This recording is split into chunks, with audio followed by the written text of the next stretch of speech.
अस्सलाम वालेकुम, मैं मोहम्मद आमिर। आज आपके पास एक स्टॉप वॉच का मॉडल है NA613D। NA613D इसको आप टेबल वॉच भी कहते हैं, क्योंकि इसमें एक स्टैंड है नीचे, इसके अंदर फिक्स करके आप इसे टेबल पे रख सकते हैं। ठीक है जी। स्टैंड को फ़िलहाल हम साइड पे करते हैं और इसके लुक की बात करते हैं। फ्रंट पे डिस्प्ले में वेडनेसडे 2:04 सेकंड टाइम के लिए PM और बेल का निशान है। नीचे 3 बटन हैं, शिफ्ट, मोड और एडिट। समझने की खातिर मैं S और D को शिफ्ट और एडिट का नाम दे रहा हूँ, और दरमियान में जो M है ना, वो मोड है। बैक की बात कीजिए तो बैक पे LR1130 का एक सेल है और साथ में एक स्पीकर है जहाँ से अलार्म वगैरह लगाते हैं तो आवाज़ आती है।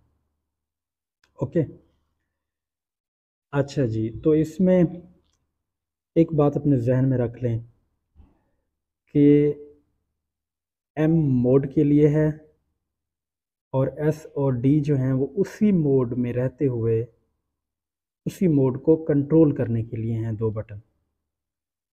कैसे कि जैसे ही मैं मोड चेंज करता हूँ स्टॉप वॉच का, तो ये जो 2 बटन हैं ये इस स्टॉप वॉच को कंट्रोल करने के लिए होंगे।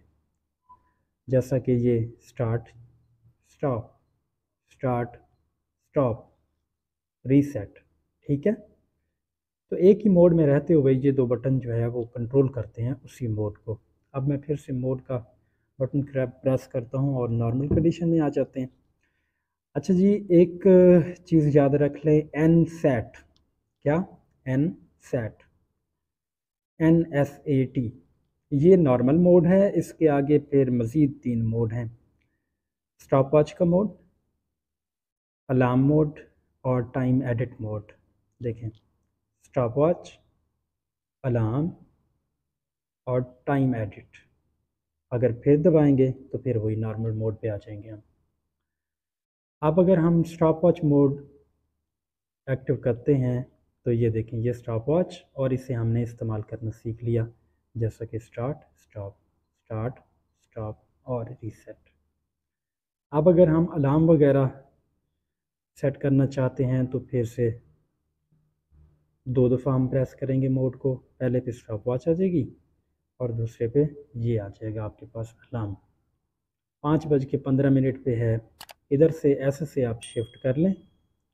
ठीक है, आवर्स पे और मिनट्स पे, और इससे आप चेंज कर सकते हैं कि 5:20 पे सेकंड टाइम आपकी अलार्म बजे। ठीक है। और फिर से अगर हम मोड प्रेस करेंगे तो वही नॉर्मल मोड में चले जाएंगे। अब रास्ते में पहले तो स्टॉप वॉच आएगी, उसके बाद ये अलार्म आएगा। इसके बाद अगर कोई टाइम में या डेट में करेक्शन करनी है तो आप करेक्ट कर सकते हैं। यहाँ से आप शिफ्ट करेंगे सेकंड से मिनट पे, मिनट से आवर्स पे, आवर्स से ये डेट पे, डेट से मंथ पे, और मंथ से ये डे पे। आप डे भी चेंज कर सकते हैं। ठीक है। और ये शिफ्ट के लिए होगा, ये एडिट के लिए होगा। और एडिट में एक बात याद रखिएगा कि अभी ये जो टाइम चल रहा है ये AM और PM के हिसाब से चल रहा है, लेकिन अगर आप इसको चेंज करते हैं आवर्स पे रख के तो फिर ये AM PM नहीं, बल्कि ये देखें, ये अब 24 घंटे वाला भी लग सकता है टाइम। अब ये AM, ठीक है, ये होगा PM।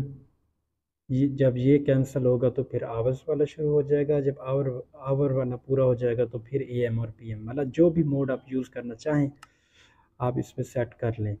ओके, तो हमने फ़र्ज़ कर लें हर चीज़ सेट कर ली है, तो अब मोड का बटन हम प्रेस कर देंगे तो फिर से वही नॉर्मल मोड पे आ जाएंगे। तो याद रखने की जो चीज़ें हैं वो 2 से 3 हैं, आप उसको याद रख लें। नंबर 1 पे फार्मूला NSAT वाला, ये नॉर्मल मोड कहलाता है। ये stop watch mode, alarm mode और टाइम एडिट मोड। ठीक है जी। और दूसरा ये आप याद रख लें कि ये 2 बटन किसके लिए इस्तेमाल होते हैं। ये होते हैं किसी भी मोड में आप मौजूद हैं तो उस मोड को कंट्रोल करने के लिए ये बटन इस्तेमाल होते हैं। ओके। और अगर आप ऐसे ही एक बटन प्रेस कर लेंगे नॉर्मल मोड में रहते हुए तो आपके पास अलार्म शो हो जाएगा, अगर आप नॉर्मल मोड में रहते हुए ये बटन प्रेस कर लेंगे तो फिर आपका ये डेट और मंथ का शो हो जाएगा। तो मैंने कोशिश की है कि इसकी एक एक चीज़ आपको बता दी जाए ताकि आसानी हो और पूरा एक्सप्लेन किया जाए। उम्मीद है आपको समझ आई होगी ये वाली वीडियो।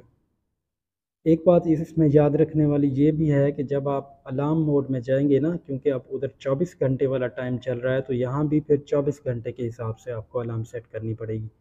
लेकिन अगर टाइम आपका एएम और पीएम का लगा हुआ हो तो फिर अलार्म भी एएम और पीएम के हिसाब से आपको सेट करनी पड़ती है।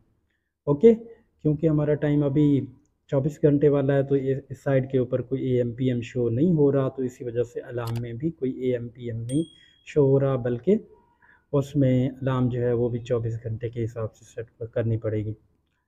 मुझे उम्मीद है कि मैंने इसकी एक एक चीज़ बता दी और इजीली आपको समझ भी आ गई होगी। Thank you.